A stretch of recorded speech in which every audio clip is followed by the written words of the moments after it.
He's like, Sarah, let's go we'll grab be ready him. to start at 3:30. We're just going to let the press in. Oh, the press is in. See it. Let's see. Thanks. I'll wait for the clock to hit 12:30. Because he's great. He loves to organize. We've had a lot of confusion around that.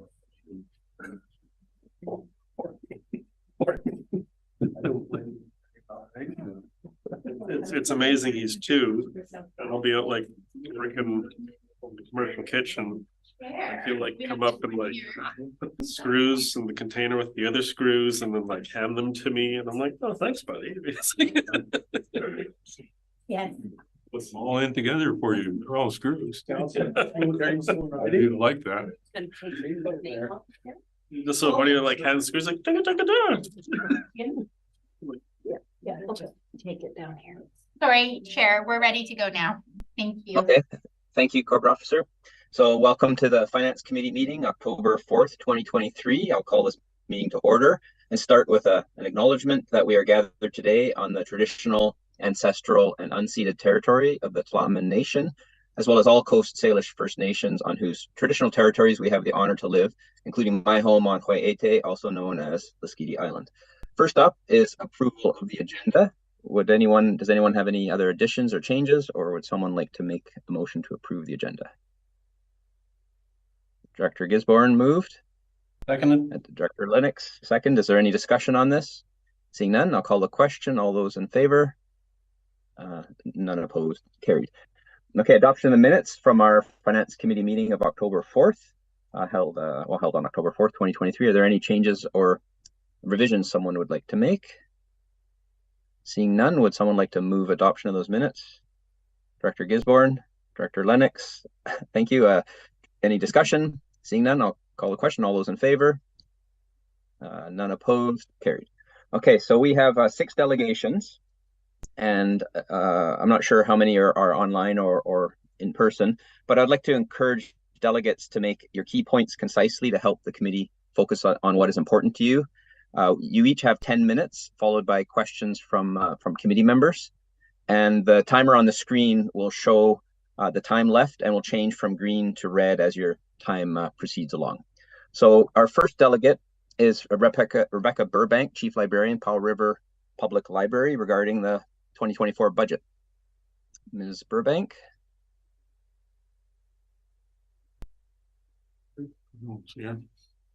Oh, Corporate Officer. Thank you, Chair. I think Ms. Burbank may be late. If we could address her at the end of the delegation portion. Okay, we'll just switch things around. Yep, I think that works. So we'll move on to Gary Shilling, the Executive Director of Qathet Film Society, regarding financial assistance application. Mr. Shilling, are you there? You are. Thank you. The floor is yours.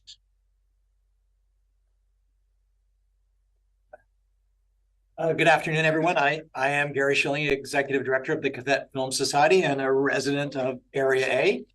And I want to thank you for the support we've received from the regional district over the years. And it's actually quite an exciting time for the Film Society and the work that we're doing. And I just want to give you a little bit of an update since our last request for support for our film festival, which is what I'm here for today. Any of you have driven by the theater, you've noticed that it's newly painted. It has a new roof as well. And so we've, in terms of our efforts to preserve that historic and community amenity, we've kind of sealed the envelope, as they say in the building terms, and we're still working on some other restoration that we've received support from the community forest to replace the canopy that used to be on the original canopy with stained glass signage and exit stairs from the upper level balcony. And we've had a lot of volunteer support. And really what the point I do want to make is that the funding from the regional district is important to us. It shows local support for our film festival and for our society. And we leverage that. We've received funding from the provincial government. We recently received funding from the federal government through United Way to improve access to our theater, to attract people back to the theater. I'm pleased to report that our last festival, we returned pretty close to the pre-COVID numbers. So we've been working really hard to get people off their couches and into the theater, even though they may have invested in, look at all the TVs in here, I mean, and couches and such. Streaming services, I think we're competing favorably with those. And we use some of that funding to create our first Indigenous Film Festival, which we had on Orange Shirt Day. We called it the 3 Ears Indigenous Film Festival. The thinking being that you have 2 ears on your head and 1 ear in your heart, and you should use all 3 of them when listening to the stories that we present. So we're also moving forward on updating our auditorium, and we have actually a generous donor from the community left us funds to work on that. So you know, we're a small team. There's only 5 of us that really work for the Film Society. We're all contractors and we do our best to make film a part of the community here. Last summer, there was a film that was shot in the regional district by a local filmmaker who had also taught at the digital film school that Tony Papa leads up. So we really feel like we have a strong place here, and we deliver programming that I think appeals to everyone. Our film festival is an international film festival. So, and our theme there is to connect local stories with stories from around the world. We do a broad range of films. We program 14 different films, 16 different screenings. Our pricing, we have pricing for seniors. We have accessibility options where if someone needs a caregiver to bring them to the theater, that caregiver is admitted for free. We have what we call super seniors, where we let people over 80 into the theater for free or by donation. So we really are a community place. We've just engaged with Maynard Harry Kwestanayu for Indigenous training for our board, staff, and volunteers. As you may be aware, up until about 1970, the Klamath were isolated in the theater and segregated and had to sit in the balcony. We've welcomed them back. We had great turnout for our Indigenous Film Festival, and we're working towards welcoming all people to our theater and to our film festival. So I'm asking you for support. I think our ask is for $2,000. Our budget for the film festival is approximately $50,000, but it's still very important to us to have that support and to represent the whole community, the regional district. We draw people from all around the district to our film festival. That's it for me. Mr. Shilling, and I really like the image of getting people off their home couches and into theater seats to watch a film. So that's great. So we will be considering the request later in the agenda, and you're welcome to watch it or stay for that or find out afterwards. And for now, for this point, we'll move on to board questions. So any committee members have any questions for Mr. Shilling? I'm going to see if anyone has their hand up here. Because they're small. Let's see. Is anyone wanting to ask questions? I don't see any hands up. So I thank you, Mr. Shilling, for presenting to us, and we will be discussing your application shortly. Thank you very much. Thanks all. Thank you for coming to us. Chair? Yes? The previous delegation, Rebecca Burbank, who was not here, has actually just entered. So I'm not sure I'm not sure if we want her to wait until the end or if we put her next on the list. It's up to you, Chair. Might be. I'll put Ms. Burbank up next if she's willing. I think that would keep us closer to the order. So Ms. Burbank, welcome to the board, and the floor is yours for 10 minutes, and then we'll ask questions, and then the request itself will be, the budget discussions will be coming in a future agenda. But, Okay. Thank you, Director Paul. My apologies if I thought I was early, and I am late. My sincere apologies for disrupting your start. Thank you so much for having me here to present on behalf of the library's budget. I can sit down if that's a little easier. Whatever, Michelle. My name is Rebecca Burbank. I'm here on behalf of the library board to present our 2024 library budget. And I want to start by just saying thank you so much for having me here today and appreciate your support of the library. The value that our community sees from the library and the impact that it has on their lives is 100% because we have the support of our local governments. So wanted to start by just saying that and thank you. Pick a button and oops, that was the wrong one. Top one, bottom one. Right. There we go. I got it. It's the little the arrow there. This is quite common, by the way. Yeah, okay. So following the flood closure we had in 2021, pandemic restrictions we had in 2020, people are coming back to the library, which we're thrilled to see. We've seen a 28.4% increase in foot traffic since last year. Another way we look at increased use of the library is the sessions on the public computers. It's an important service that we offer. And we're seeing a big jump in that as well, an increase of 33.5%. Space use is a really important service that the library provides. It's one of the three big areas. We provide collections, of course, you think of books when you think of the library, but we also provide that gorgeous facility, meeting rooms, and space for people to connect, as well as our programs. So we're very happy to see the use of the space increasing. The number off to the side there, 81,000 visits in 2023. That's just through September. So we're seeing a big upward jump in that, and it's great. Happy to have people back.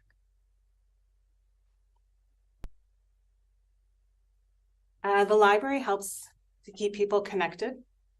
We help make our patrons' lives more affordable. And two of the highlights that I wanted to bring to you today are the library's after-school activities, which we have increased in the past year, and tutoring regarding tech.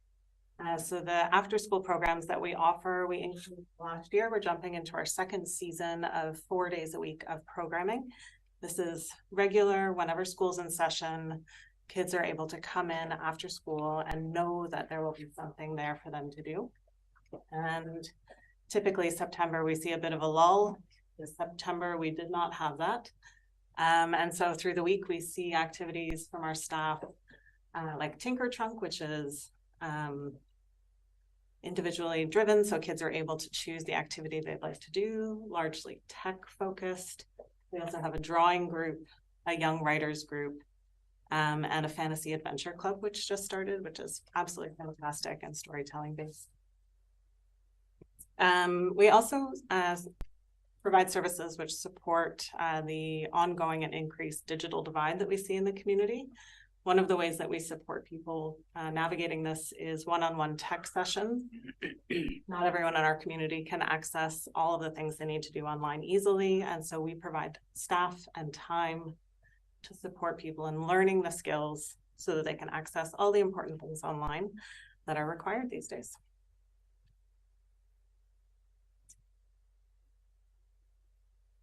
Collection use is also up. Another great way to look at use of the library, in particular use of the children's collection. We're seeing that 25% rise in that area alone since 2019, which is fantastic. I always like to show you the library card distribution. And so one of the areas in this that I like to highlight is, of course, we're seeing library cards held by residents of the city, of the Qathet Regional District, of Tuaman, but we also have this category down at the bottom called Other. These are library cards that we provide to members of our community who have no fixed address. It's also library cards that we provide to people visiting our community. And in doing that, we were able to access additional provincial funding.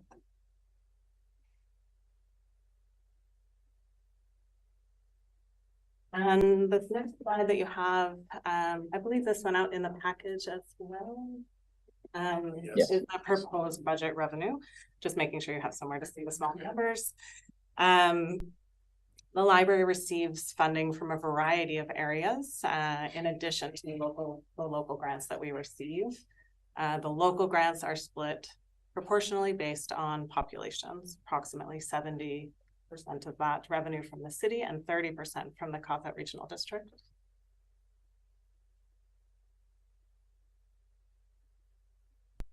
And a bit of shift between the 2023 shares of our revenue streams and the 2024 shift, not as dramatic as we saw last year. Provincial share continuing to drop a little bit each year as that number remains fixed. They have not increased our budget since our funding levels since 2009. So the local governments do take on a larger share every year. And looking at our operating expense budget, you'll see that costs have increased. The notable areas, facilities, our lease agreement, we anticipate a rise in that, which is quite significant. The library holds a lease with the city, and we are anticipating about a 9% rise in our lease cost, and IT infrastructure costs as well under facilities. We're seeing a rise in collections to maintain those service levels. So that's physical print collections as well as our digital resources, those collections which are accessible remotely.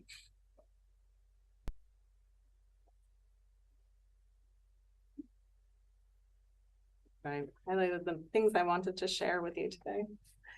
And the share of our total expense budget. This is another perspective on our operational budget, show any major shifts between where we're seeing the expense. And as I mentioned, you'll see that there is a bit more of our budget focused on facilities in 2024. And that does represent one of the main drivers in the grant request increase. On this last slide for you, I have the breakdown of the operating grant request and the capital grant request for both the Qathet Regional District and the city of Powell River, so that you can see how both of those look by comparison. You'll see that the capital budget does jump significantly. That's largely tied to the fact that our capital budget is IT infrastructure, and that it's a smaller number. So we've tried to smooth it out over about 5 years of useful life, but we do occasionally have larger jumps. So 2024 is staff laptops. That's our big expense next year in IT, and does represent a large jump for us as compared to 2023.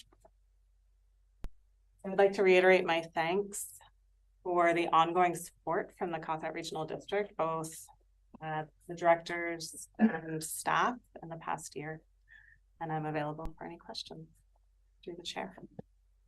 Ms. Burbank, you may know, or maybe you don't know, I'm the trustee on the Vancouver Island Regional Library, and that board deals with similar issues, especially the drop in provincial share, and we've been consistent with Powell River Regional Library to try to ask the province to buck up and restore funding, and they don't seem to be doing that. The other item I'd like to just point out is that I was interested to see the focus on literacy. Vancouver Island Regional Library also has a focus on literacy. That was something that we explicitly said. So I have one question before I hand it over to the committee. Does the Powell River Regional Library, is there any connection and communication with VIRL? Yes, I might have asked this before, but at a couple of levels, yes. So I attended AVICC with Ben Hyman, who is the CEO at Vancouver Island Regional, in order to discuss that issue with provincial funding.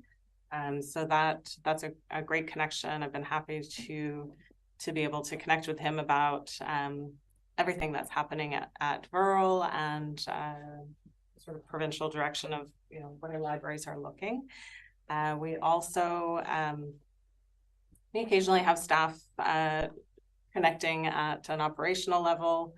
And then, of course, we're connected through some of the associations in provincial public libraries. That's great. And the session at EVICC was great. So I see Director McCormick, and if any other board, and Director Brander. So Director McCormick and then Director Brander. Yes. Brander. Thank you, Chair. And thank you, Ms. Burbank, for your presentation. Always interesting. I'm really impressed by a couple of things that you do. One is thinking outside the box, once again, regarding the Texado Library and how the model that you created really works for everyone involved. So I really applaud you for that. And I really applaud you for doing the one-on-one tech services that you were talking about. So I think that's great. We're an aging population, and that is really, really needed. So, and that relates to another quick thing, which leads to my question, Chair. Sorry. The increase in use of the public computers, and I'm wondering, do you think that is because of an increase in computer literacy, or is it more people who are more financially desperate and can't afford to do their own, you know, home computer? How do you attribute that? Yeah, that's a great question. Thank you. My understanding is that a lot of it is us bouncing back to where we were in 2019. So that's a part of it. We did see a huge drop in 2020 when we couldn't welcome people in.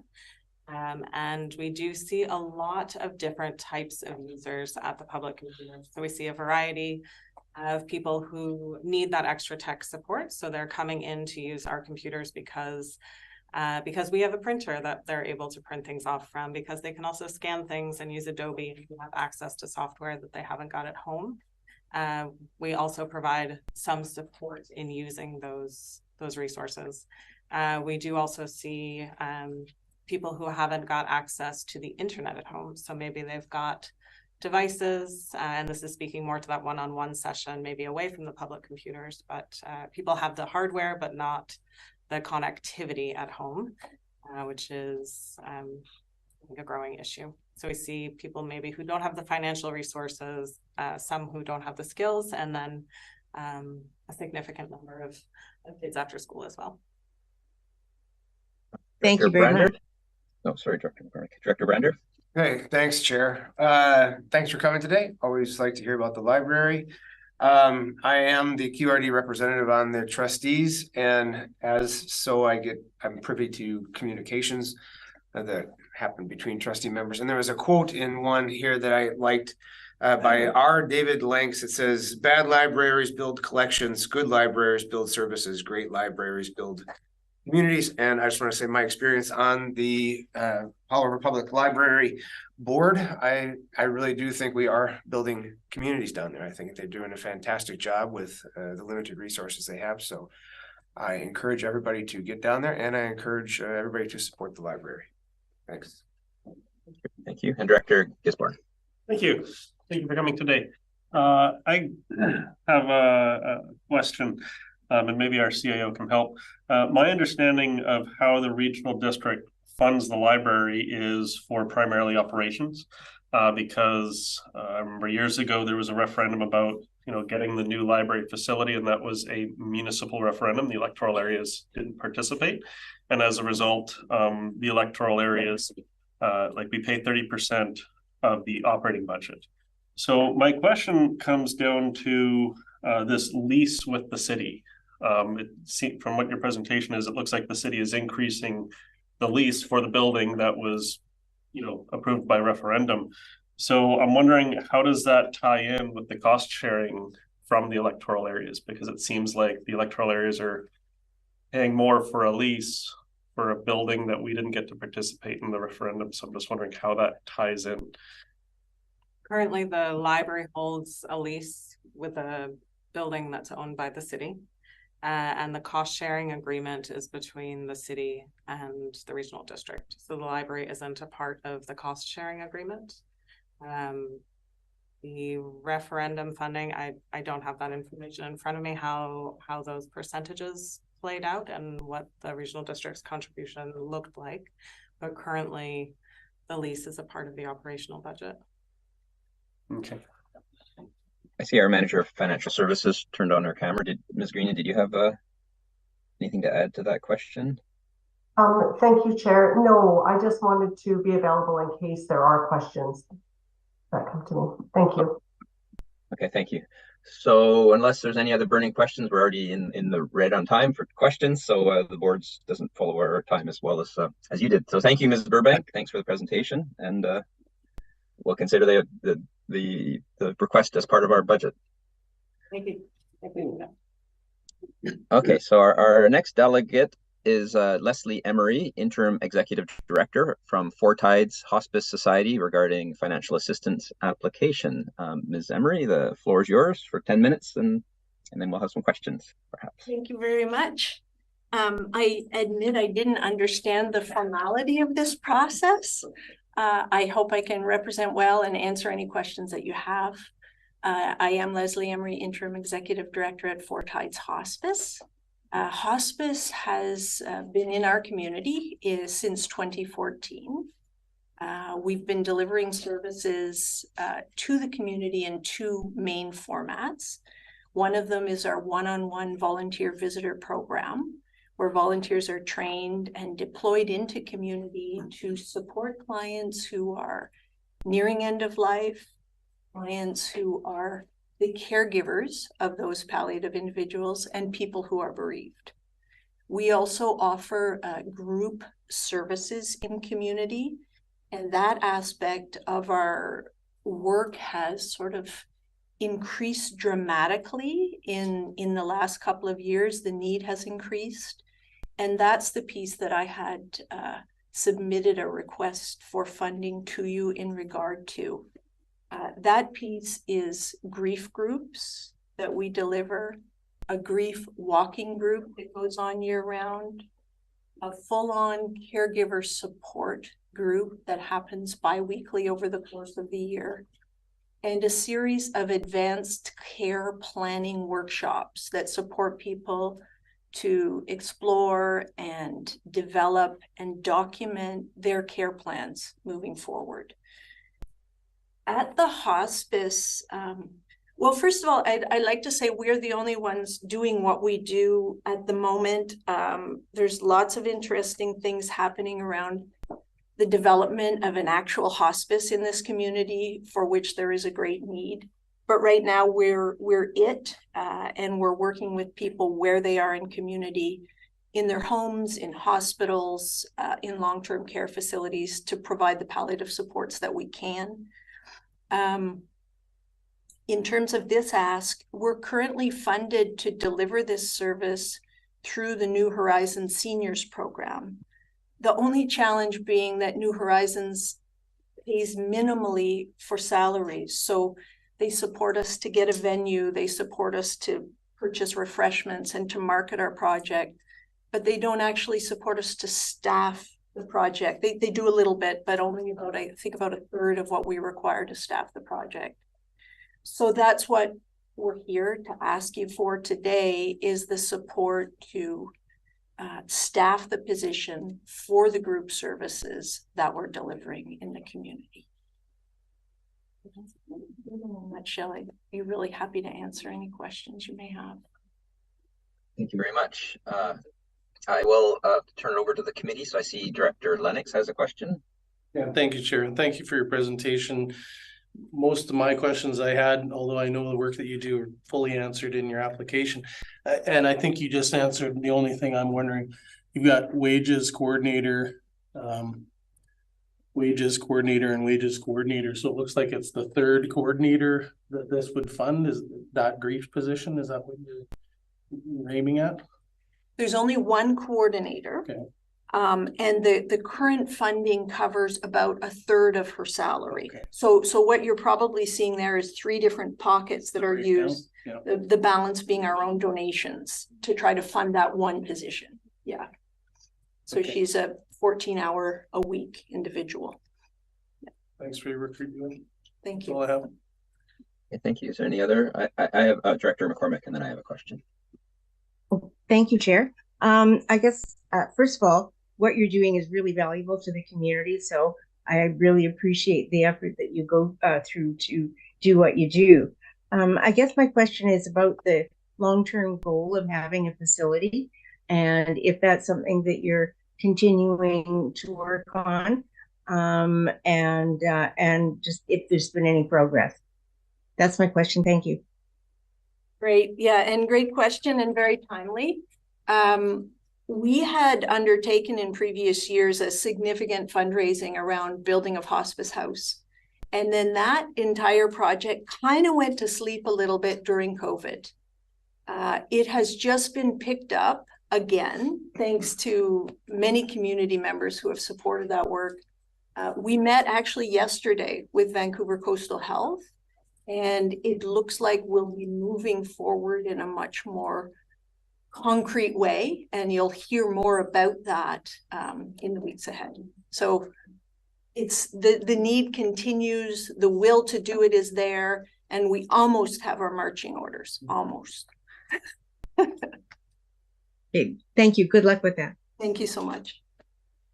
Thank you. And I have a question regarding service that might be available to remote areas. And I'm thinking of Liskedi Island. Residents won't travel to Powell River for these kinds of services. But also, people, residents of Savory Island, or even, the more, Lund or Salisbury Bay.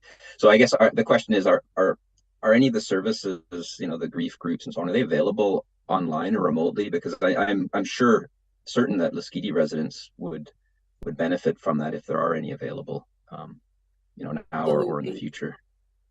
We haven't done the groups in an online format. Currently, where we do go to Texada, and we do we travel with the one-on-one visitors across the whole region, but we haven't done the groups as far reaching. There's only 3 part-time staff, and so we're a little limited in capacity. And I think it's something that we can explore and look at developing. If we were to do an online grief group, it's kind of a different thing, but if there's a demand for it, we could definitely develop something and do that. Absolutely. Thank you. I asked because we have a sort of hospice of sorts, which is our health center, which has a respite room on it, and it actually has someone who's effectively in hospice right now. So it happens on Liskedi more organically without a formal process, but people still go through the process. There's people grieving, dealing with people while they're in hospice and after. And I think there are people I think would really help if that's possible. I mean, because traveling to Liskedi for your group is probably not very cost effective, just with so few staff. Right. Okay, well, thank you, Ms. Emory, for Director Gisborne. I see. Yeah. Thank you. Here, when I look in gallery view to try to see the delegate, the boardroom is so small, it's hard to see. So Director Gisborne. I'm just a little director. So my question is, because on our staff report, the proposal is to come from the social planning service, which is currently only the electoral areas. And I noticed in your application that you don't have an intention to apply for a grant from the city of Powell River. And I'm wondering, does the city provide you with financial support? And so are you, because otherwise it's a request for $6,500, but only the rural electoral area people would be paying. And I think what the question was had we applied, and we hadn't in the prior cohort. I wasn't in position yet, so we're sort of going now from sort of a governance structure to an operational structure.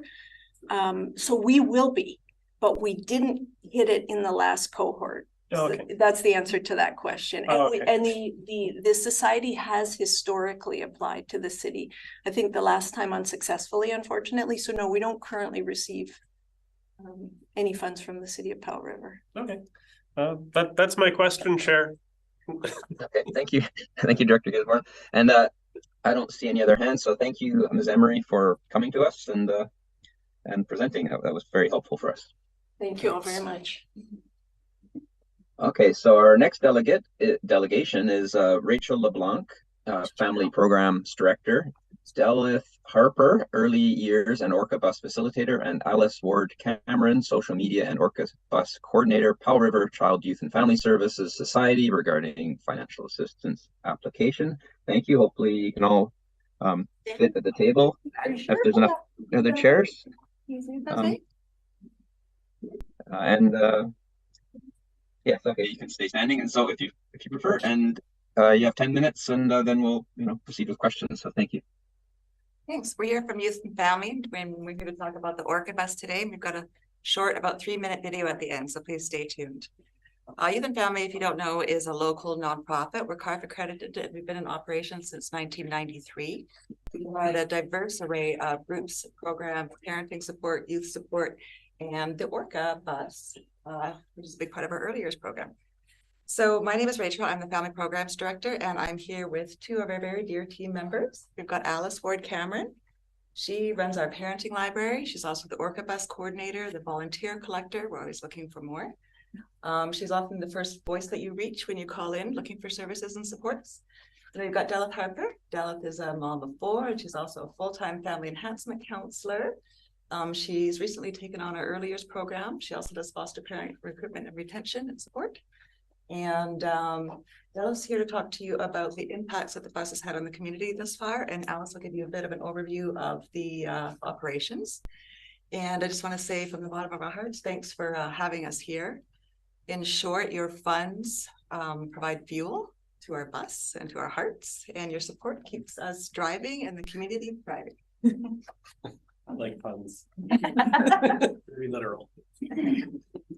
Hi, everyone. So we got a bus. It was really exciting.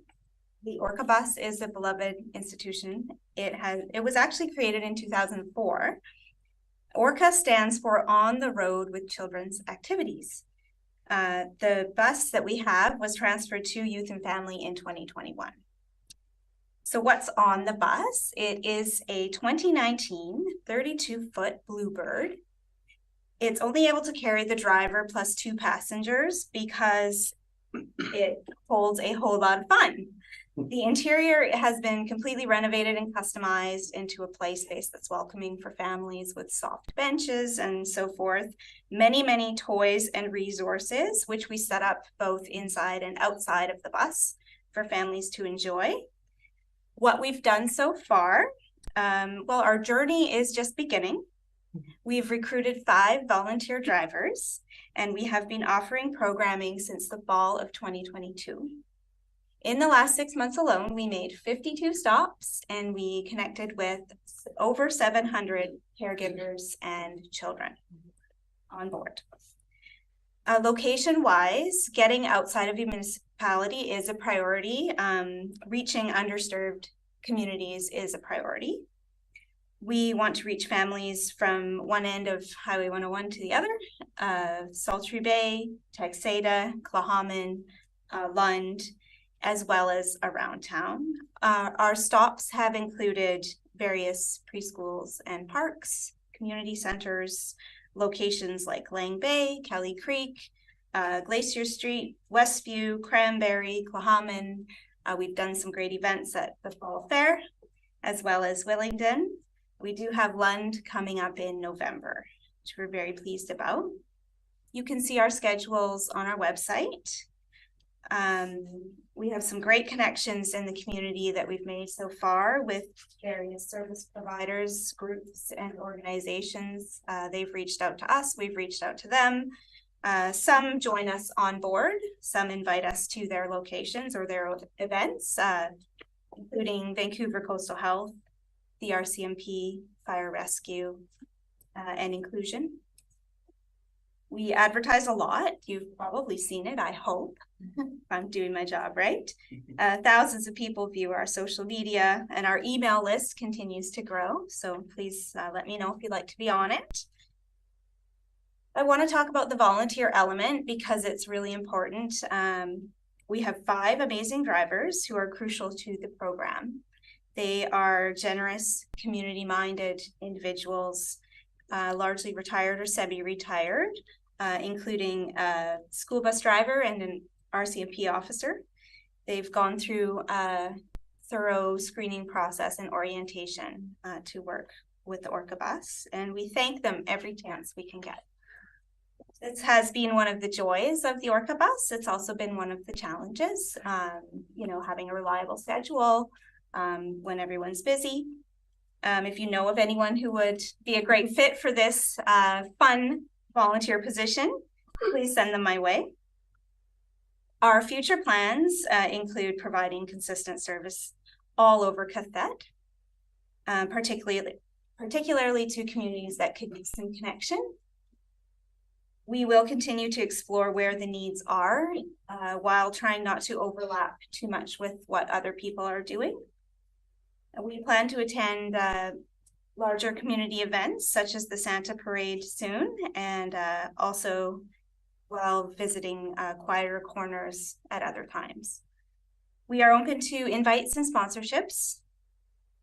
Delith is our early years program coordinator. She's tackling the challenges head on, even learning how to drive the Orca bus to help us out when we are short on volunteers.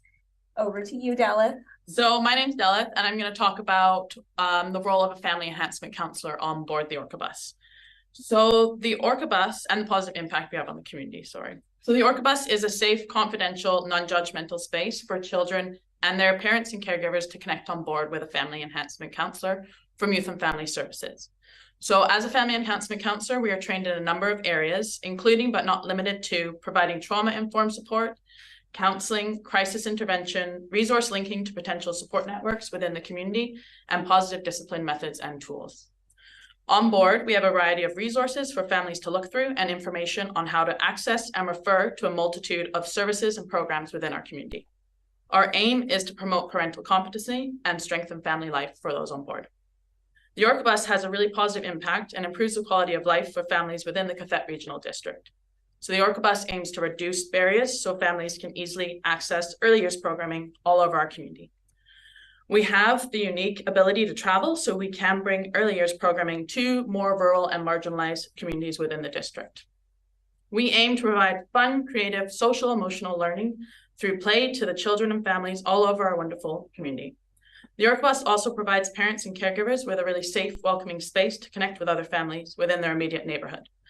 So a lot of times people come on board and they get to connect with people that they may not have met before who are in their immediate area. Families often express how much their children enjoy the Orca bus, and parents comment on how nice it is to have someone to talk to. We have many repeat customers, which in my opinion is definitely the best feedback we can get. So I'll end with some quotes from the children and families who come on board the Orca bus. So when the Orca bus was finally back on the road again, someone walked by and commented, "We are so happy that the Orca bus is finally back. We really needed this." A caregiver on board once said that it's almost like respite to tired daycare providers. We really appreciate it. And a child once said, "This is the best day ever." One child asked us if the Orca bus could come to their house. And then one of my favorites, from the chaos of toys and kids everywhere, one child stood up and yelled, "This is the best day of my life." And now we have a short little video for you.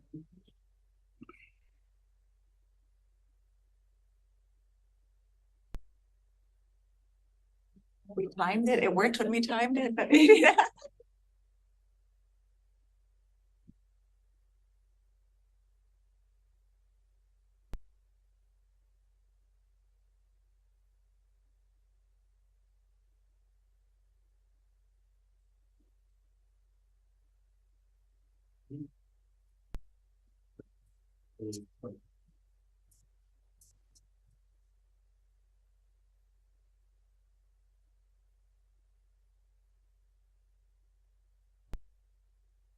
Sarah, I can't hear anything.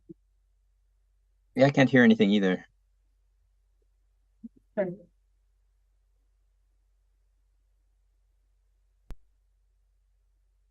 Just move it.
Thank you, everybody.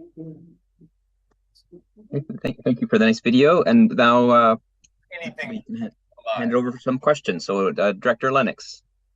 Thanks for your presentation. Just a couple of things as a Orca bus driver a million years ago. Just for a brief period. Good to see it back on the road, and good to see the progress in what you're offering. Super cool services that really do need. I guess if you're in a bind, you can call, but my availability might be low. I actually have the same question I saw in your application that Director Gisborne asked in the last presentation about no application to the city. Just any comments on that, or?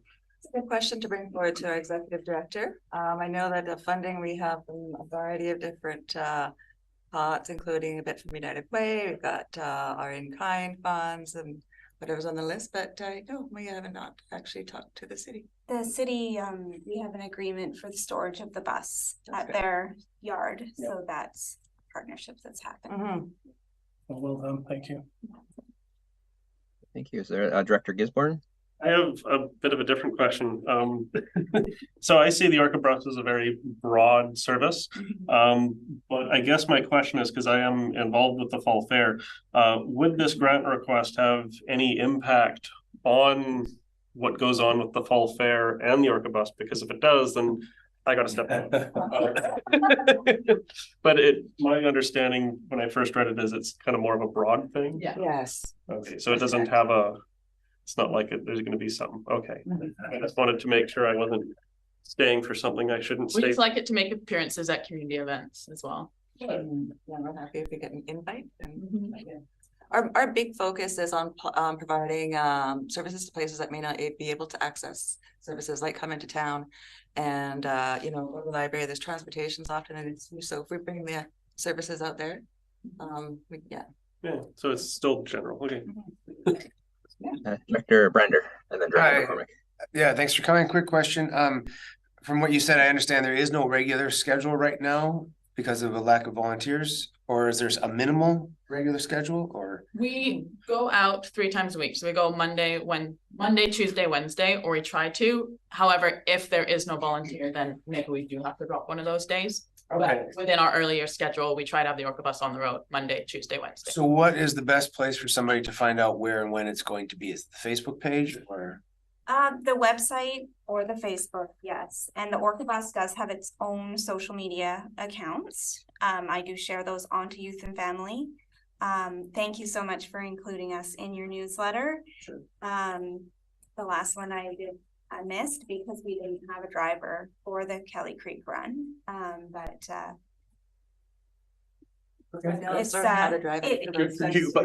Sometimes the drivers, they don't want to plan too far in advance, so we're sort of calling them up a little bit shorter notice, so getting the calendar together is tricky.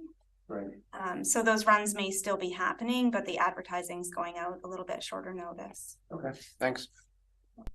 Thank you, Director McCormick. Yes, thanks. And a very quick thank you for coming out to Texada. I know the family just rave about it when you do come out. So if you ever have an opportunity to increase your schedule, please consider an extra day on Texada. So thank you very much. We hope to be on Texada once a month at least. Yeah. Thank you for coming to us. I would also say come to the Skeety Island, but that's a bit of a challenge with a barge. You could barge it over. But I think the Orca bus is a great service, and so thank you for presenting to us. And maybe we need a marine version. We'll be considering the application shortly. The Orca Sea Bus. The Orca Sea Bus, exactly. The Orca boat. Okay, so our next delegation is Karen Kamen, President, Qathet Art Council, regarding financial assistance application.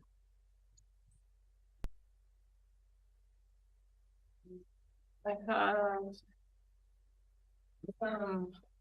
yes. Thank you. There's a invitation in here. I have some for the 4 directors that are present, and I'd like to leave them for the other directors. So Chairman Fall, do I look there? Yeah, I'm up on the screen. So, one of the things I just wanted to share, this is the new living. And in here is a nice spread on Memento Mori Festival. So thank you for funding qathet Art Council, because it helps with projects like Memento Mori Festival.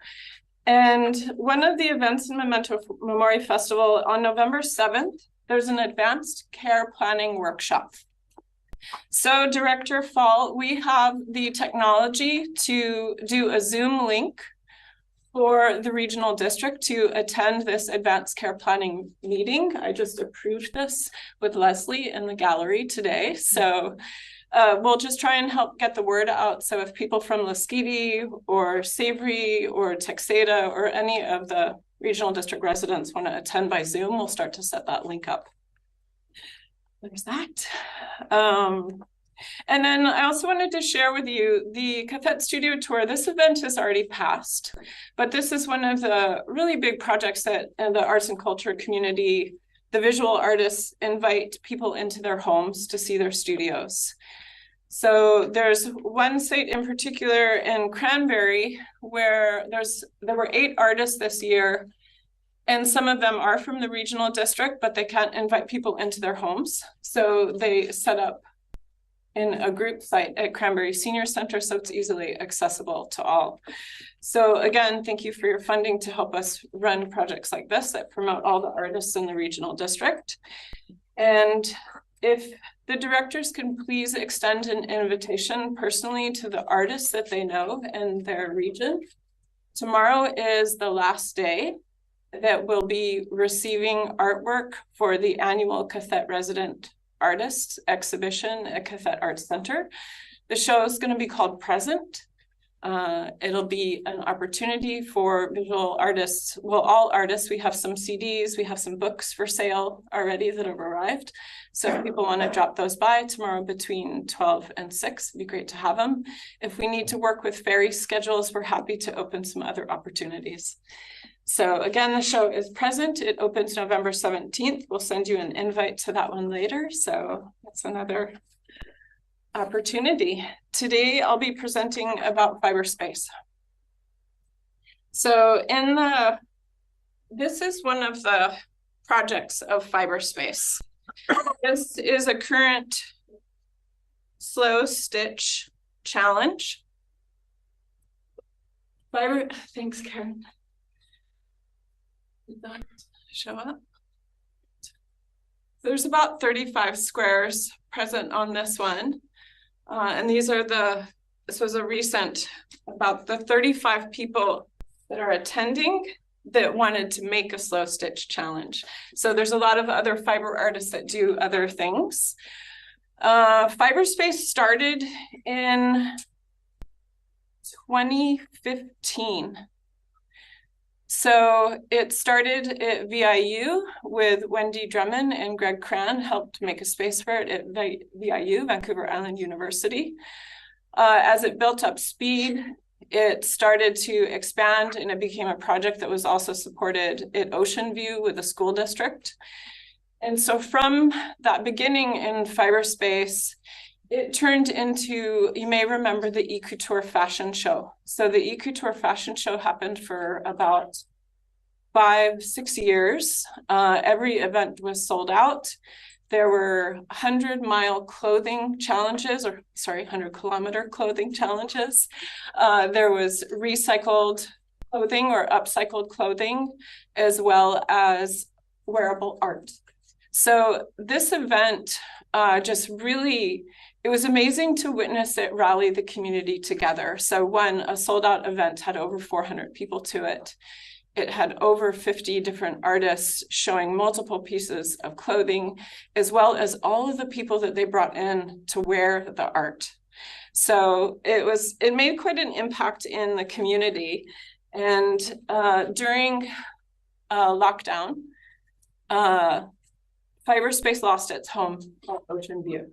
And so we were really happy to bring them into the Art Center to create a home so that the group can keep meeting. And it's wonderful as they're meeting again. starting to expand again. So we are here trying to seek funding for additional equipment for storage lockers so that they can meet and more space. So they've moved past the small studio space into the gallery because there's so many people that are coming on a weekly basis. And cyberspace has really amazing ripples. So one of the things that's happening is some of the artists in cyberspace that live south of town, they're borrowing art kits to take south of town to do either in their home. There's been discussions about trying to set up larger events, potentially at Lang Bay Hall, so that people don't have to travel as far to come to the textile workshops. We've also started to expand. We have some Saturday Sewing Squad workshops, which is where we need some more equipment because the people from cyberspace want to teach individual workshops. So we're building this up. A lot of the equipment was lost when they had to downsize.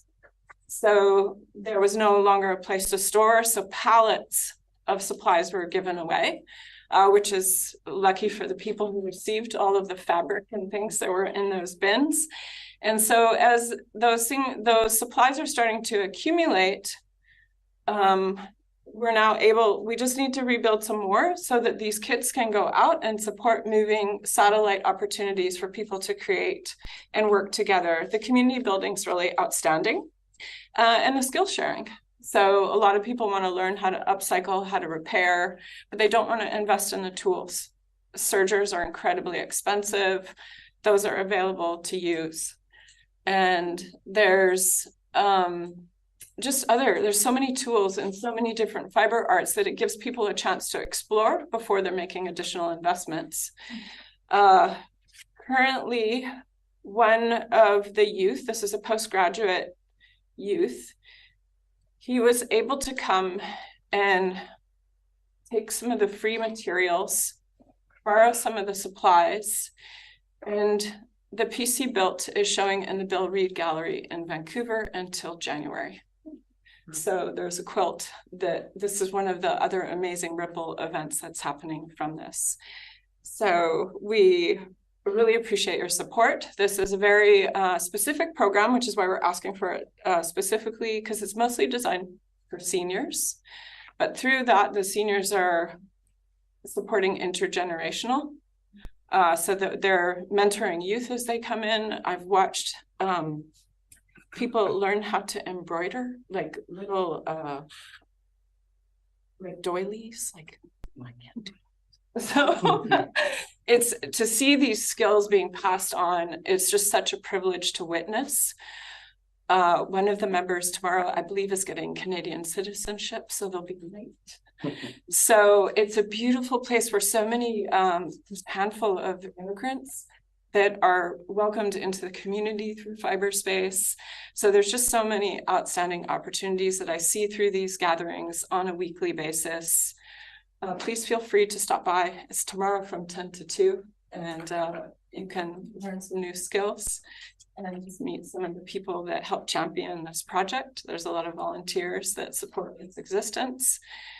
And the whispers are happening of trying to bring back the eCouture fashion show. So I'm hoping that as this project gets championed, that we can towards that goal.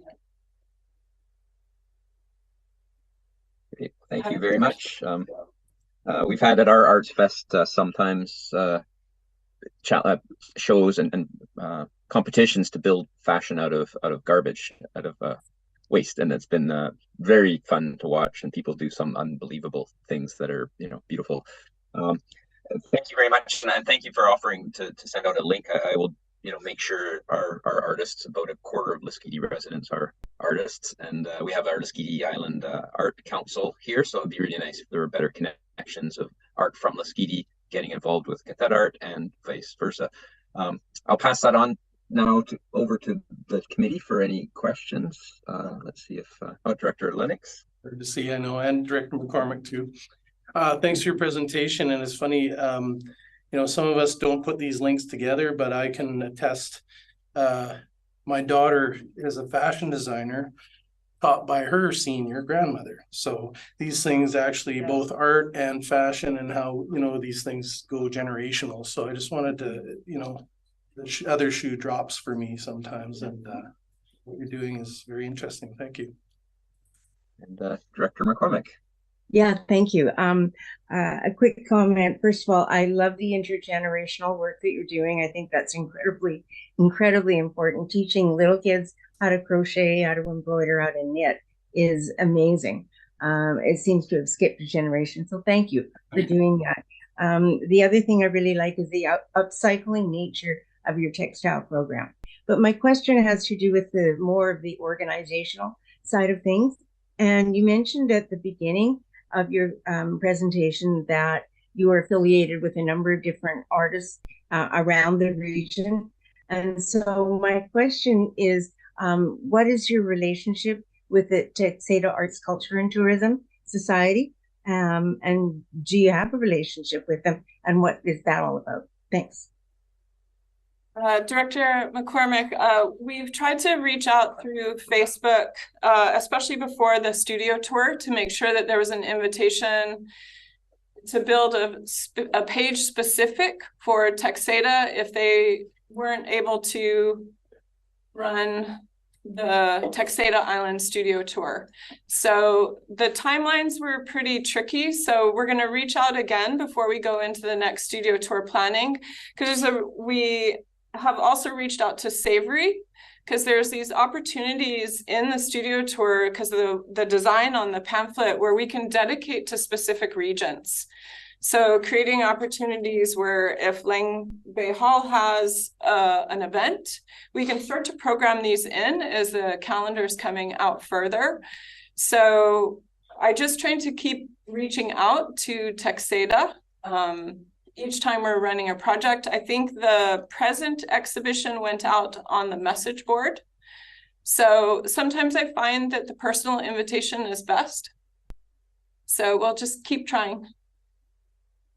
Thank you. And if I might, as a quick follow-up, just to say, if you can send me your email address, your contact info, I'd like to forward that on to TACT and hope that, you know, a more of an ongoing relationship rather than specifically geared to a particular tour or event. So anyway, thank you very much.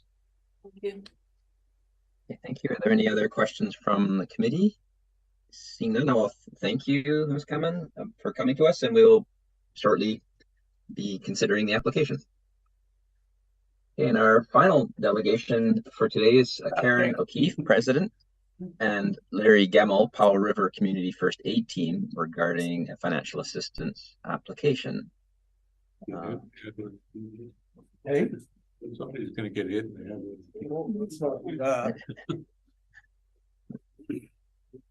Ms. O'Keefe and Mr. Gemmell, thank you for coming to us. And the floor is yours. You have 10 minutes, and then we'll ask some questions. Thank you for having us. We really, truly appreciate being here. It's an event that I haven't been involved with before, but thank you very much for having us. We are Powell River Community First Aid, and we are looking for a little bit of funding to help with some of our expenses.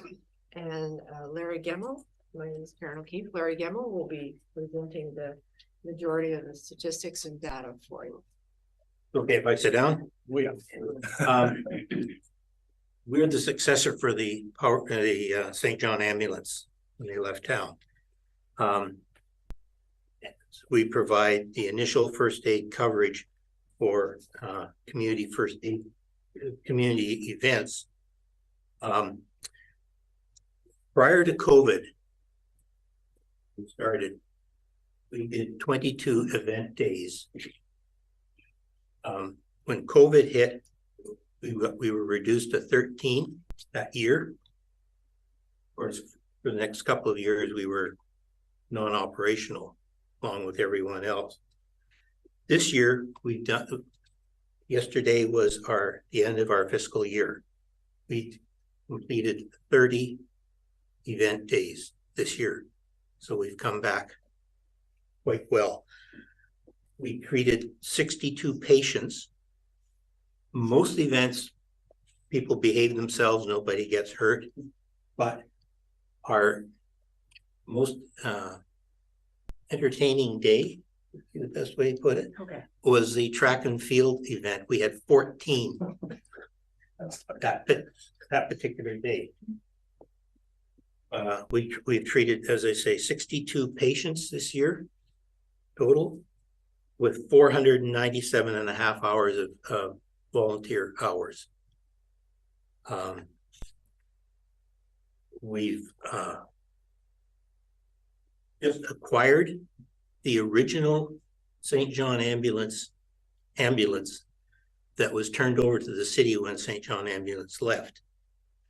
It was offered to us for $1 from the city, and that's what we're attempting to restock and refurbish. We have had 2 events this year that were double booked, in that we were in both places, and that's what we are going to be using that second ambulance for. We will only be putting it on the road for those particular events, but it's a backup for our ambulance. What we're asking for is $508.50 out of a $3,200 budget. That's basically. Yeah. Go ahead. Okay. I don't know, you guys have seen us at these public events, haven't you? You know, where we sit there and are under our little tent and deal with all of the people that come by, and it's fun, you know, it's fun to go to these things, but you know, I think it's a service that we offer the community that is beneficial. St. John's was around for a long time, and then they left, and then there was nothing. We did all sorts of things this year. We did the Emory soccer matches, and they really wanted us to be there for the old guy match, you know. And they behaved themselves. And in fact, it didn't be anything. It was fine, and then everybody else had a good time. So I think that we offer tremendous service to the community, and it best we can do, you know, we try. We're running short on volunteers, and everybody else is. It's a difficult thing, but thank you. Thank you for coming to us. So the boardroom is very small, so I see Director Levick's waving. You can't see me, and then you're not going to see anybody else. But presentation. Totally because you're closest to the I know I'm blocking Director out half the time. Completely understand what you do, and it's my background as well. I was asking some questions, trying not to get to the presentation before the meeting.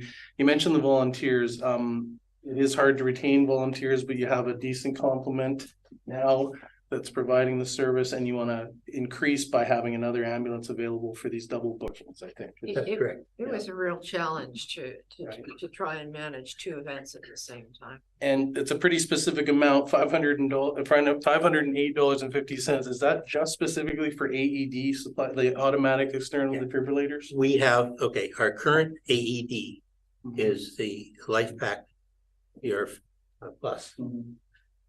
That needs to be replaced, the pads and the battery, because it's no longer being issued. It's difficult to track down these batteries, but a new AED is about $1,700. So this request is specifically to get that AED up and running. Great. Thank you. And you really need those kind of equipment too. 100%. Hope you never use it. That's right. Yeah. You only need to use it once. That's right. Yeah. Thank you. Rather have it and not need it than need it and not have it. Thank you. Are there any other questions around the table? Seeing none, thank you for coming before us, and we will be considering the application momentarily. Oh, yes. So are there any unregistered delegations in the audience or online?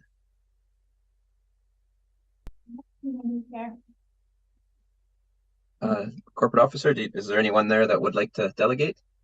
I'm not seeing anyone, Chair. Okay, thanks. Yeah, I'm not, it's hard to see for me, but thank you. So that's our delegations session, which was very good. Unless we need to take a break, I think I'll continue for a few more items, and then we'll see if we need to take a break in a bit. Okay, so on to unfinished business. Item 5.1 is Powell River Outdoor Users Group Trail Society, ORUG, financial assistance grant application that we referred from our July 5th meeting, and there's a recommendation on the table. Director Brander? Okay, and Director Gisborne seconded. So is there any discussion on this item, Director Brander? Thanks, Chair. Yeah, I don't think the motion has to be changed at all. I guess I want clarification. We're offering this up, or we may be offering this up to ORUG, but the way I see it is they could still have the opportunity to request something above and beyond 23,000 should they deem necessary. Everybody's in agreement with that, I guess. I'm fine. If more language has to be added to the motion, then I would go ahead. Perhaps we can ask Ms. Green if that is correct with our policy that the ORUG could apply for additional if they had this agreement. Thank you, Chair. Yes, that would be allowable with our policy. And we have had that with other groups where they have, a base amount of funding, and then they'll come and ask for additional funding for a specific project. So I don't think that precludes them from asking for additional funding. Great. That's all I have. Thank you. Thank you. Is there any other discussion? Director Gisborne. Thanks, Chair. Absolutely love what ORUG does. They've come to us for funding in the past. I'm in support of giving them a multi-year funding agreement. Though in the past several years, they've been asking for, I think what, $30,000, $40,000 and $50,000, and seeing 23,000, I am pleased to hear that they can still come and ask for more. But myself, for the amount of work that they do in the backcountry and the amount of work that the backcountry needs to make sure that those trails are open and operational, I would be in support of increasing the amount, but I don't want to make our meeting any longer than it needs to be. If ORUG was here, I would ask them how much they want, but I don't see them here, so I'll support the motion as is for now. Thank you, Director Gisborne. Is there any other discussion around the table? Okay, seeing none, I will call the question. All those in favor? All those opposed? None opposed. It carries unanimously. Okay, thank you. So we're moving on. No correspondence, so no business arising. So we're on to 8, which is our financial assistance. 8.1 is financial assistance 2023 intake 2. So we have how many? We got a number of motions before us, 6 motions, and they're all separate, and some of them are multi-part. So we'll start with the first one, which relates to qathet art. Director Brander? Sure. I'm just curious if there was a way that we could block these, like kind of like a consent agenda, where somebody could pull one if they were wanted to discuss it, or if we can move them all at one time. Corporate Officer, would it be in order if someone moved all 6 of them at once? If that's what the membership wants to do, that's what we could do. Yep. Okay, and then the discussion would be generally on all of them. So I guess first, if we're going to do that, if anyone wants to pull any and have specific discussion, otherwise I will allow Director Brander to move all of them. Okay, Director Brander. Second. Okay, so all of them. We got our all second. of them are on the table. So we have 6 motions on the table. So discussion on all 6 of them, and Director Gisborne. Oh. Look. Oh, sorry, I'm just everything okay with our CAO? Sure. Just making sure we're not doing anything untowards. I actually not sure. On the block. I'm unsure if on a consent calendar or consent agenda, if debate is allowed. Oh, right. That might not be. Okay, you're right. So there is no debate on this. We had an opportunity to pull items and none were pulled. So I'll just move ahead to the question. So all those in favor of the consent agenda here? All those opposed? None carried. So we moved all those, and we've got we're on to item 8.2, which is the BC Hydro Regreening Grant. And we have a recommendation before us. Would someone like to move the recommendation? I'll move the recommendation. Thank you, Director McCormick. Director Lennox, is there any discussion on the item? Seeing none, I will call the question. All those in favor? Oh, is Director McCormick trying to speak? Oh, sorry, Director McCormick. Thank you. I'll be really brief. I just want to say thank you to staff for continuing the tree planting at the Woodland Cemetery. What they've done so far is great. If the deer don't kill it, it looks fantastic. So yeah, that's always an issue, but thank you very much. That's it. Yeah, that's great. Thank you. I concur. Corporate Officer? Director Fall, I just was wondering if maybe we should let the audience know what has occurred with okay, yes, so very good, very good points. For the members of the audience who are watching, let me just review what was requested. Basically, all the applications were provided with the recommended amount, which in all except one instance was the requested amount. So Qathet Art received the requested amount. The Hospice Society received the requested amount. The Orca Bus, the only and the Film Society, and the only one that received a little bit less was the Lesquiti Community Association Food Bank, and that was to match our policy of 25% allocation. So they received 925. Director Gisborne?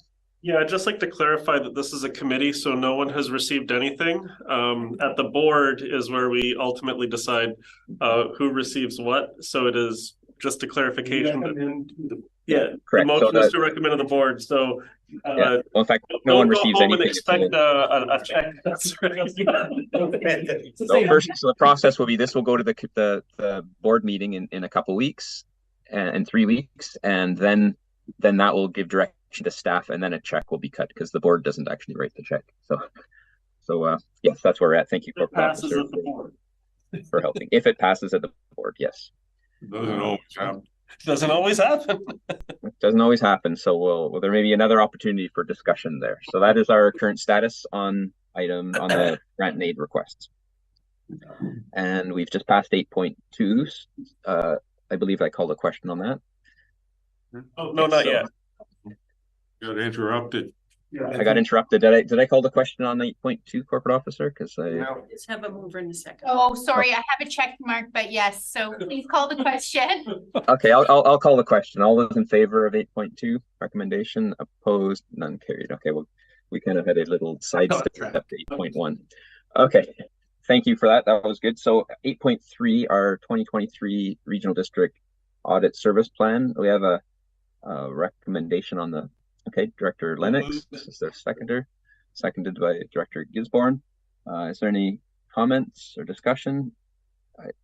Is Ms. Greenan's on the call? Do you have anything that you would like to add to this? Thank you, Chair. No, nothing to add. I just wanted to mention that the one of the main changes to this year's audit is that we have to report on our asset retirement obligations to comply with the PSAB section 3280. And we are actively working on that. The Assistant Manager of Financial Services has been working with the management team and especially operations to get that completed. So you should expect a report on that in the near future. I don't want to promise what meeting it will come to because we're still he's still working on it, but shortly you will receive a report on that. Yeah, that's great. Thank you. And that's a little bit extra that we have to cover costs for this new obligation. Okay, I will call the question then, seeing no further discussion. All those in favor? None opposed, it carries. Okay, so now we're on to 8.4, the very beginning of our 2024 to 2028 financial preliminary financial plan. So there's some information here. There's not a budget yet. So first one, we get a mover and a seconder, and then I'll ask Ms. Greenan if she has information. Director Gisborne, Director Lennox. Okay, so before we get into discussion, I'll ask Ms. Greenan if if she has a presentation or would like to go over the assumptions with us. Thank you, Chair. I don't have a presentation prepared. This is just preliminary budget information. I would have liked to have had draft 1 to you at this point, but the timing of the meetings and when I received the budget information, it was difficult to get that put together in time. So, but yes, I would like to review the assumptions and the public survey results.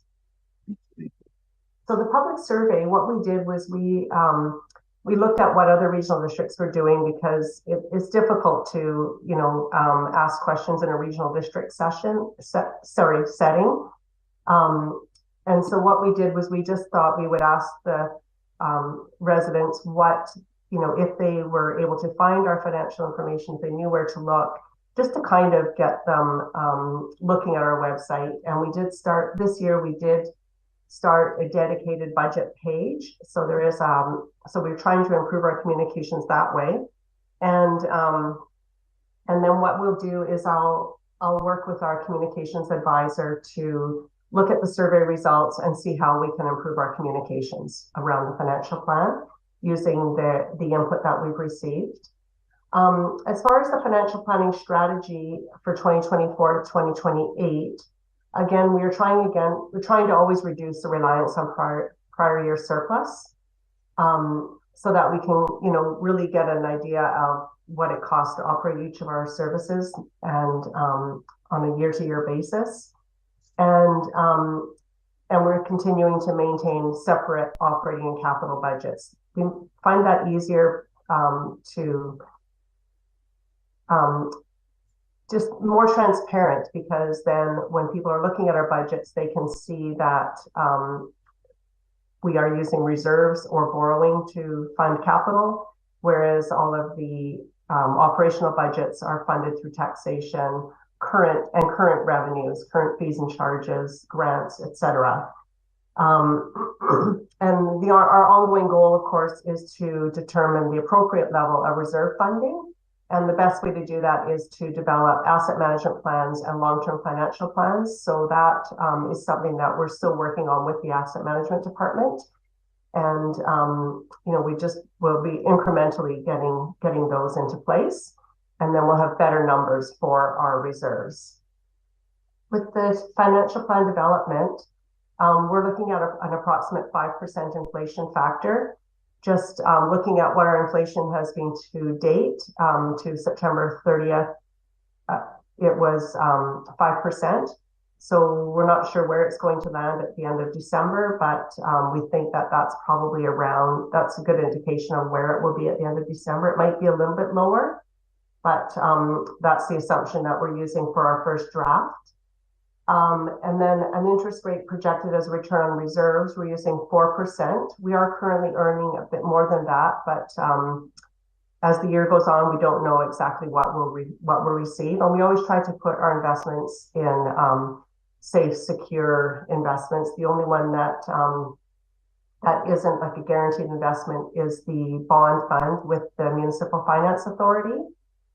Otherwise, our main goal is to ensure that we secure the principal value rather than trying to maximize our returns. It's more about security than returns.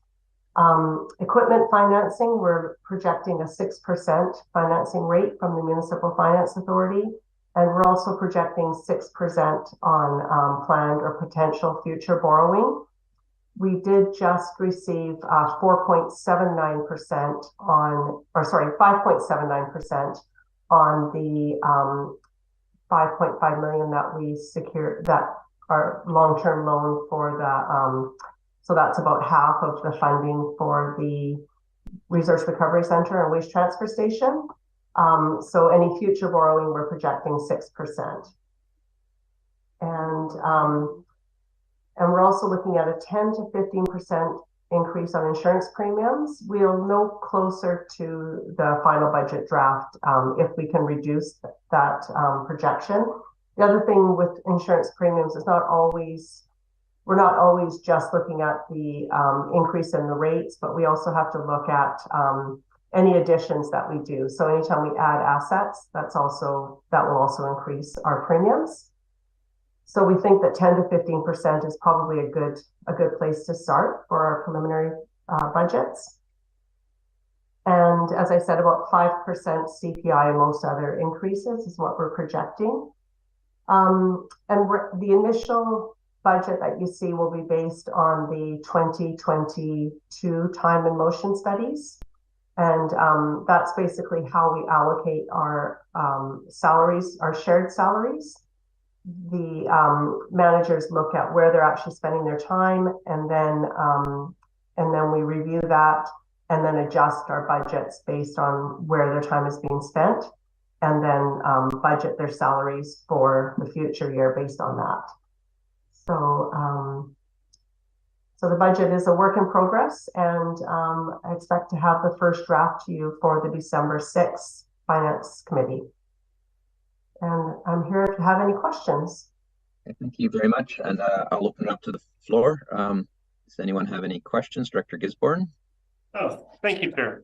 I have a couple of questions, and I know that we're still very preliminary in our budget, so this information and public feedback is very helpful. I do find it a little disappointing that the vast majority of public survey came from the electoral areas, which is good for those of us representing electoral areas, but 68% of the regional district's population lives within the city limits. And I think that's one of our challenges of trying to remind municipal residents that they're part of the regional district too. And, we do value their input on what's going on with our budget.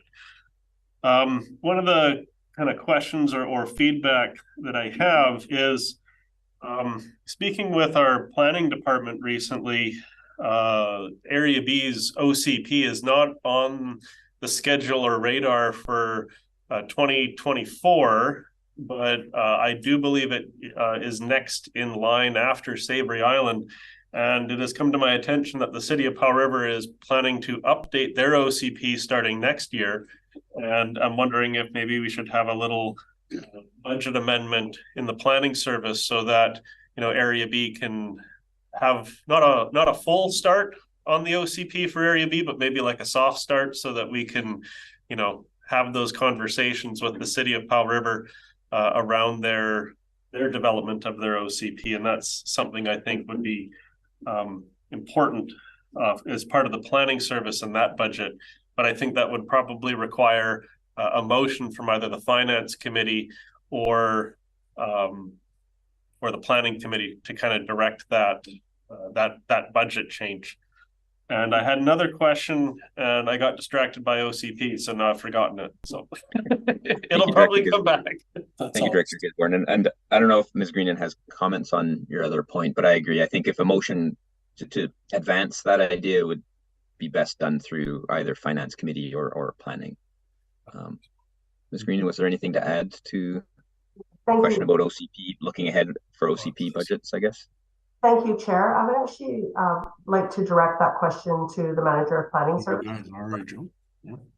Oh, Ms. Rodden, that's great. You're on the call. Maybe you can help with this one. Through the Chair. Yeah, OCP requires significant amount of resourcing. It hasn't been anticipated for next year, and it would be next in line. I hear the director's concerns around the city OCP process running next year, but the city's process and any local government's OCP process requires engagement with their neighbors. And so, the RD would be apprised of the engagement schedule. Directors would be able to participate, as would staff. And then there's a formal referral of the OCP bylaw before it's adopted.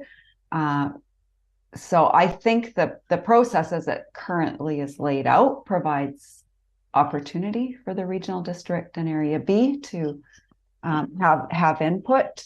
Yeah, I think that answers the question. Thank you. Director Gisborne, you had a follow-up? Yeah, well, in that case, because at our planning committee this morning, we passed the motion asking for the staff report on lot coverage and floor area ratio.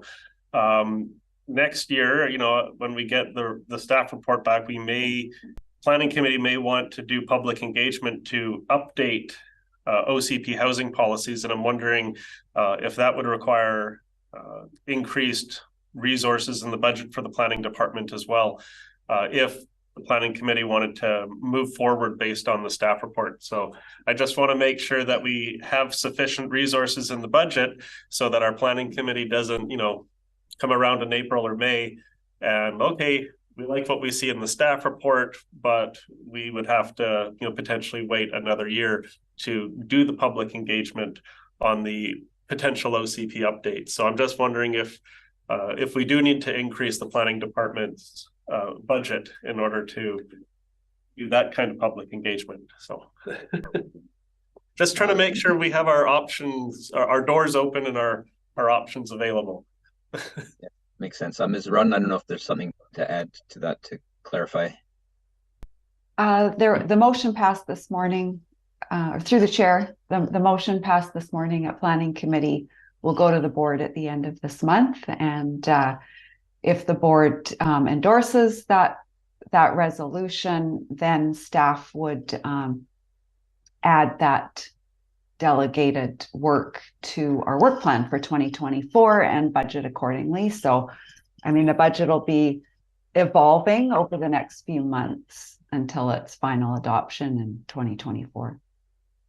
Wonderful. Staff's on it. And if I remembered my second question, but if anyone else. Okay, why don't we ask others first and then we'll come back. Is there any other questions, Director Lennox? Yeah, just I think this is from a screen, and you know, alarming to see these insurance premium increases keep going up and up. And you made your point about increasing assets cause our costs to rise. But do you see this as a sort of a yearly beating that we're going to take here, 10 to 15% a year until further notice? Any comments? Ms. Greenan? Thank you, through the chair.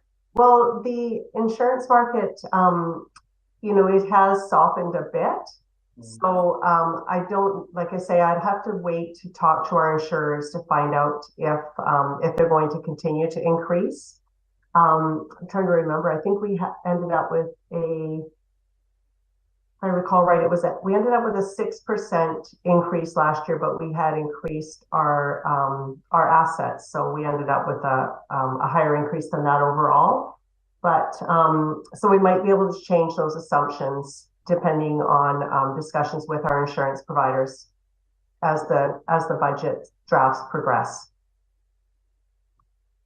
Very good. Yeah, Director McCormick. Thank you. And further, excuse me, further on the insurance question, I've seen this go up year after year after year, sometimes 10%, sometimes more. And it seems like every year we're getting this exponential increase. And is there a ceiling? And if not, can we ask that there be one? Because every year it just keeps going up and up and up. There's got to be an end to this insurance, continual increase. Yes, this is when the sweat comes out on our brows. But Ms. Greenan, do you maybe have some insight on where this goes? Thank you, Chair. Yes, there's a number of ways to decrease your insurance premiums. One of them is to have a higher deductible. And we have been forced to have a higher deductible because insurance companies aren't, we used to have $1,000 deductible, and now we have a higher deductible. I can't remember exactly what it is right now for each different type of insurance. But the other thing is that we also want to protect the regional district. We want to make sure that we have the proper insurance in place. For example, we carry cyber insurance now, which wasn't contemplated, years ago. But it's a risk management. We're trying to manage our risk. And so, yes, while we'd like to see a ceiling to them, I don't know. We'll try to look at ways to reduce our premiums, but we also have to manage, figure out what are the best ways to manage the regional district's risk. and insurance is one of the best ways. Yes, and thank you. And I didn't mean to infer that it was staff's obligation to reduce insurance, requirements, but rather a complaint to the industry generally that they've got to start to consider the taxpayers' ability to pay in all of this. So, thank you very much. Director Dowd. Yeah, and the insurance industry has a job to do, and their job actually is to make money by selling insurance to people. But the price of the insurance is based on the risk. And when we live in a world where, particularly to do with the environment, the risk is increasing every year. And I'm talking about the risk of fires and floods, windstorms, and all of those things that we see happening every night on the news. All those risks are increasing all the time, and the value of the assets we're trying to protect is increasing all the time. I think we have to expect that there is going to be an increase in the cost of insuring these things. And insurance companies don't do it for nothing out of the goodness of their heart. They do it as a business, and there is a cost to doing that business. And we have the municipal insurance agency working for all of the local governments, trying to keep those as low as they possibly can through a whole bunch of creative systems. So I'm afraid that we're going to be facing more as we face more climate change and more disasters coming. But I think the municipal insurance agency is doing the best job they can to keep rates at a minimum. Thank you, Director Dowd. I agree completely with those comments. Are there any other questions around the table? First, okay, I'll go back to Director Gisborne. Yeah, hey, thanks. I remembered my second question, but my understanding from the previous discussion, there is no ceiling on potential insurance costs. So my question has to do with the sub-regional recreation service for areas A, B, and C.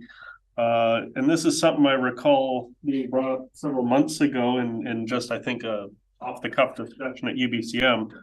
It's currently at $178,500. And my recollection was that came in by referendum 5 years ago, just over 5 years ago. And I think it was a 5-year agreement. So there's most likely, we're going to be seeing that being updated in the throughout this budget process. And so my question is, what is the cap on that service? Like, how much could it be increased by? And the second part of that question is, do we have any idea on, how much the cost has increased to operate the recreation complex? Have we heard anything? Because I just took a look at the city's budget and I saw, what was it? Parks and Recreation between 2019 and 2023 had gone up by about 3%. I think 1% a year is a little low, so I would guess that they're going to ask for a bit more. So I'm just wondering, what is the cap?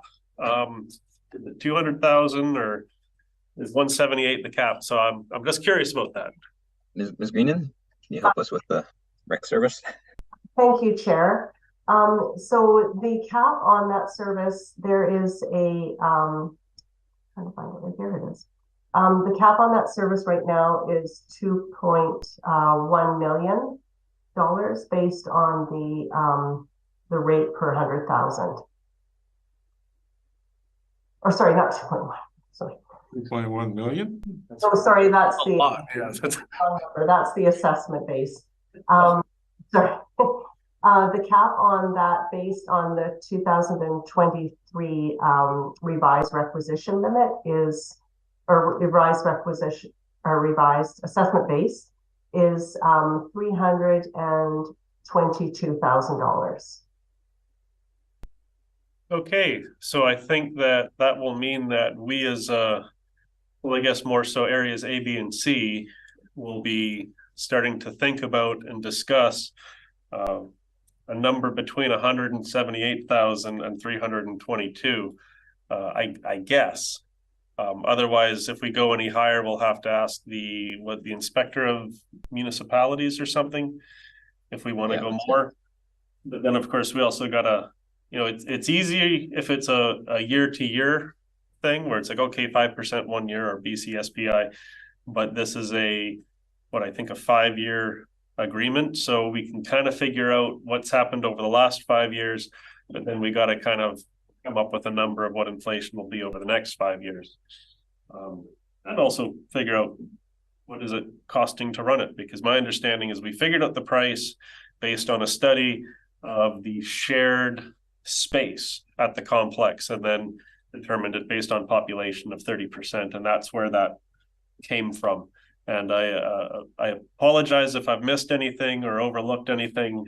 It was something that was very present on my mind in 2018, and well over 5 years, you forget a lot. So it looks like it's going to be approaching over the horizon as part of this budget. So yeah, thanks for letting me know the number of what the cap is, because I'm sure as we move forward, that's a question that's going to be asked. Thank you. And are there any further final comments by anyone? I would just like to say I thank Ms. Greenan and our financial staff for bringing forward this. Being given that the finance committee meeting this year is on the 1st of November, it's completely understandable that we don't have a full draft yet available, and we look forward to that. We'll see a lot more clarity, but the assumptions set us up to have expectations that we can expect to see something, some impacts due to the combination of relatively high CPI, relatively higher interest rates, and the insurance question, which is just, off the charts. So that helps us to understand how things will go forward and the assumptions that are underlying it. And we will be ready for a big discussion, hopefully next time we meet. So with that, I will put the question forward. So I'll call the question on the agenda. All those in favor? Opposed? None carried. Thank you. Okay, now we're on to item 8.5, budget amendment, Black Point Recycling Depots, a recommendation in the agenda. Director Brander, Director Gisborne, is there any discussion on this? Seeing none, I will call out Director Lennox. Yeah, just probably just more for me. I was just wondering how we thought some of our bids looked like triple the original estimate for construction. Any comments on how we went from 40 to some of them are 120? It's interesting. Mr. Devereaux, can you help us with this? Yes, Chair. I think in the last item where Mr. Dowd talked about rising costs and inflation and the cost of insurance, you can see how costs of labor and materials is escalating. And it's just seemed to race before us when we first put this together. We're going on old data from construction we've already had done, and we're just not keeping pace. This stuff is just running away from us right now. Okay, thank you. Are there any other questions or comments? Okay, seeing none, I will put forth the question. All those in favor? Opposed? None carried. Okay, 8.6, Canada Summer Jobs Grant 2024 with a recommendation for application to Director Gisborne. Second, Director Lennox, is there any discussion on this? Seeing none, I will call the question. All those in favor? There are none opposed. It carries. Thank you for bringing the application. So no new business. We're on to question period. Is there anyone in the audience, and including the reporter, Mr. Galinsky, that would have any questions for us? Hello, Chair. Thank you. Galinsky from the Peak here. I am wondering when the first draft of the 5-year financial plan will be presented to the Finance Committee. I expect that. Ms. Green, and you can tell us clearly. Thank you, Chair. Through the Chair. The first draft will be presented on December 6th. I understand that the first draft was originally planned for November. Am I correct in that? That's correct. Yes. Yeah. And I presume that there's some mitigating factors that resulted in a December presentation. That's correct. The main factor is that the deadline to submit our reports with an early November Finance Committee, it was just too short of a deadline to try to get all of the input that was submitted on September 30th into a proper draft by the committee report deadline. I thank the manager of financial services for that. I look forward to seeing the first draft. Thank you, Chair. Thank you, Mr. Glinsky, and I look forward to it too. We have often had it in December the last few years, or at least last year in particular. We had it in November, the first draft, which was very nice to get early start. But December is not unusual. So, okay, that's very good. We're on to in-camera session. Would someone like to read the motion out? Sure. I move that the committee move in camera that the meeting be closed to the public on the grounds that the subject matter be considered relates to matters covered by the community charter under section 91K negotiations and related discussions respecting the proposed provision of a regional district service that are at their preliminary stages, and that in the view of the committee could reasonably be expected to harm the interests of the regional district if they were held in public, and end the consideration of whether a committee meeting should be closed under provision of this subsection or subsection 2. Would someone like to second that? Director Lennox. Okay, so any discussions? Seeing none, I'll call the question. All those in favor? Opposed? None. We are going in camera. And I guess we'll take a couple-minute break, and we need a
ready to go? Ready? Ready? We're good. Thank you, Chair. Okay, thank you. We are back in the open session of the Finance Committee meeting, and there's nothing left on the agenda, so we are adjourned.